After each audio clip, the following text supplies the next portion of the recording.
Did you know that there is a fine line between giving too much and receiving?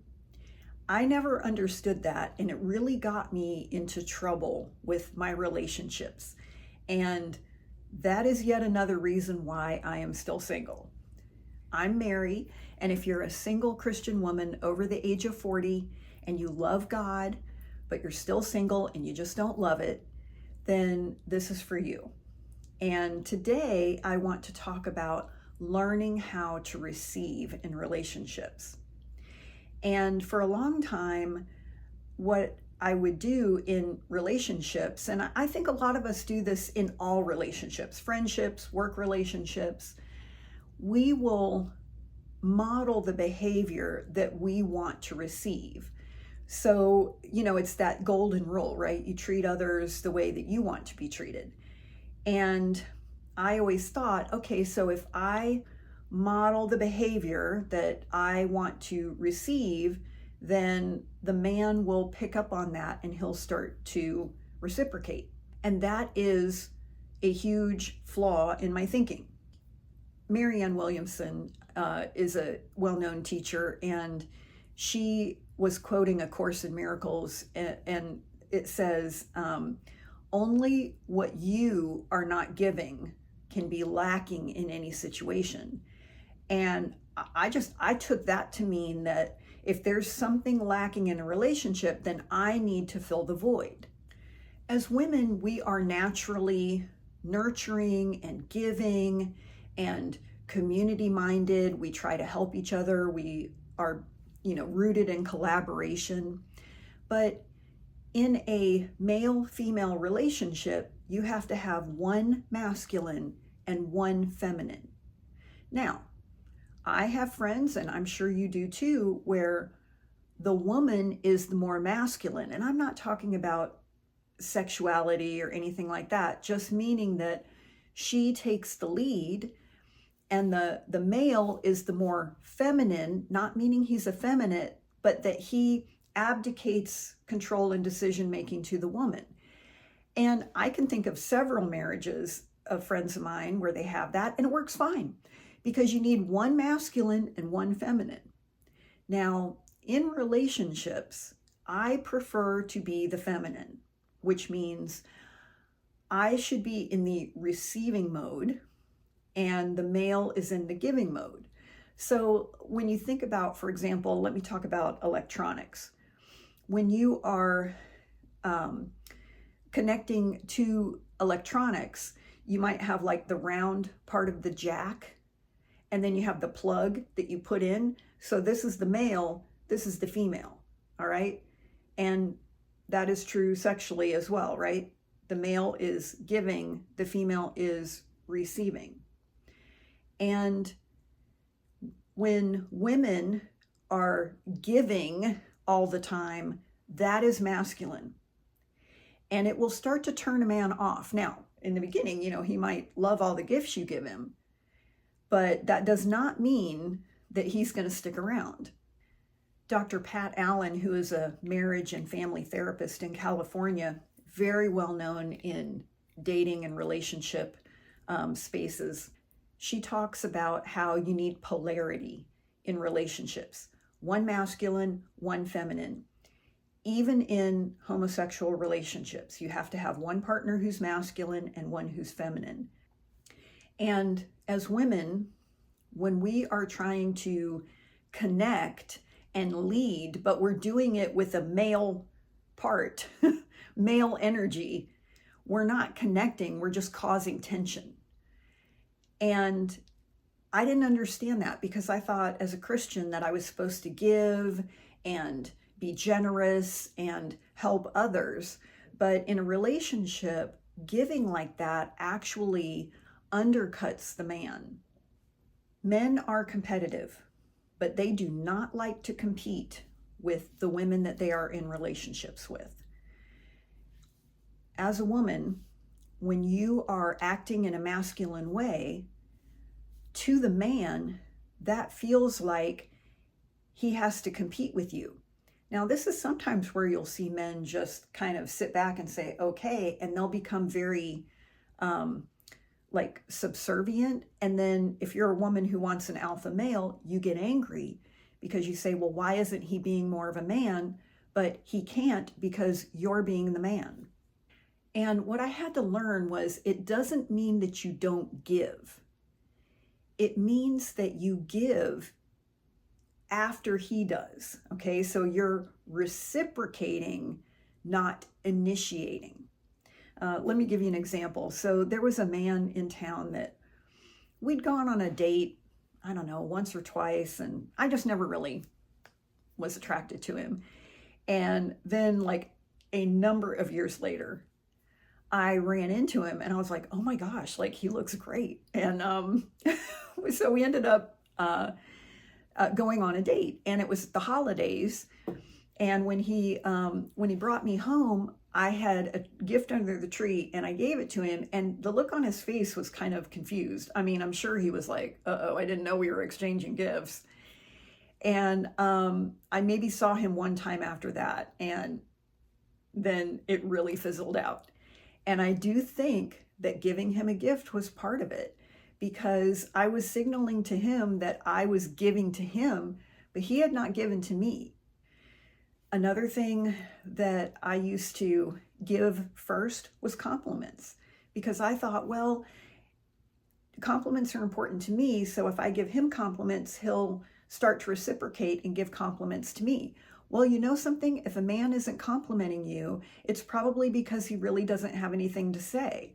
And so from me complimenting him first, I was basically putting him up on a pedestal, and then all of a sudden, I'm not that great in his eyes.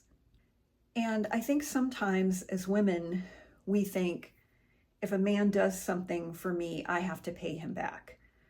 But men want to be appreciated, not reimbursed. And by the way, if you are dating a man who wants you to reimburse him, you just need to break up with him because he doesn't value you. If he takes you to dinner, you say thank you. If he buys you a gift, you thank him for it. If you're in a relationship where it's important and he gives you a gift, and maybe you give him a gift after that is, appropriate, then that's fine. But you never want to outgive him, because then you're initiating, and that is masculine. I have a girlfriend that a friend of mine took the two of us out to dinner one night, and she wanted his address so she could mail him a thank you note. I was like, no. And when a man takes you to dinner, you should say thank you and be sincere, but writing him a thank you note and dropping it in the mail for dinner, absolutely not. So now what I do, having learned from the holiday dating debacle, is if I'm dating somebody, I will buy a small gift and I'll just tuck it away. And then if he gives me a gift, I have one that I can give him reciprocally.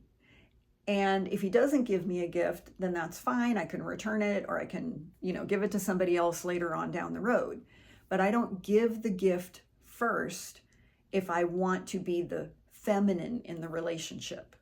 Listen, men don't really care about your home-baked cookies or greeting cards or these elaborate gestures. What men value is feeling appreciated and respected. Men value things that they earn. So I live in the Deep South. A lot of men here are hunters and fishers, and they are so excited and proud if they, shoot a deer or catch X number of fish, and they are so excited and they want to brag about it. Now, if you went and found a deer and dropped it fresh on his doorstep, like, hey, I just shot this, here you go, he would be horrified, most likely. And, it wouldn't have any value. It's not something that they earned. And so when you're taking the lead in a relationship, he doesn't get to earn your respect or your love or your trust, and you don't really have value at that point. And I have dated a good number of men who are stingy, and I mean financially, emotionally, verbally. They're stingy with their time. And if that's the case, then you can't make up for that by overdoing it. What I would try to do was, well, because he's not giving to me, I'll give to him and I'll try to compensate for his lack of effort. When what I should have seen was lack of effort means he doesn't value me. And when I really got honest with myself, the truth is that I was trying to buy a man's love and affection. I wanted him to choose me. I wanted him to love me. And I thought that if I made him dinner and baked homemade dessert and bought him a gift and took him on a trip and, wrapped everything really pretty, then he would love me. And that is just not how it works in male-female relationships. Now, today, I don't try to prove my worth by buying a man's love or overgiving. What I do now is I let men show me who they are, and I receive.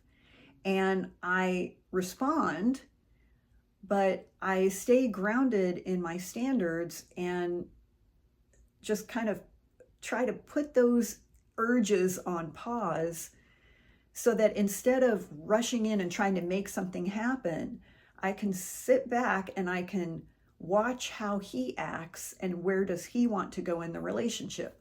The way I heard it said one time is that the flower just sits there, okay? It's the bee that comes to the flower, okay? You're the flower. The flower doesn't go out looking for, hummingbirds and butterflies and bees. It just sits there and it waits for the bee to come to it. So be a flower and wait and see what he does. And to me, that's part of a wonderful life. And what that means is that you are clear with your standards and confident in who you are, and you're okay sitting back, letting him show you what kind of person he is, and then making a decision from there. Maybe you're going to continue the relationship, in which case you will not initiate, but you will respond. Or perhaps you see that, we're probably just not on the same wavelength. And instead of trying to make it into something you can be happy with, that you would just say, this isn't for me. Now, it can be really hard to do that when you're struggling with loneliness. And I put a free teaching underneath this video because when you're in a place of loneliness, you will tend to overgive because you're just trying to connect with people. And it can also be really hurtful when you feel like you're giving and being generous and you're being rejected, or people just don't seem to appreciate what you're doing. And when you're coming from a place of loneliness, you're coming from a damaged place. So this free teaching is about helping you get healed up and out of that loneliness state so that you're a whole, healthy person that is able to go out and have good relationships. Anyway, I hope that this helped you today, and I just want to thank you for joining me and watching, and I hope you have a wonderful rest of your day.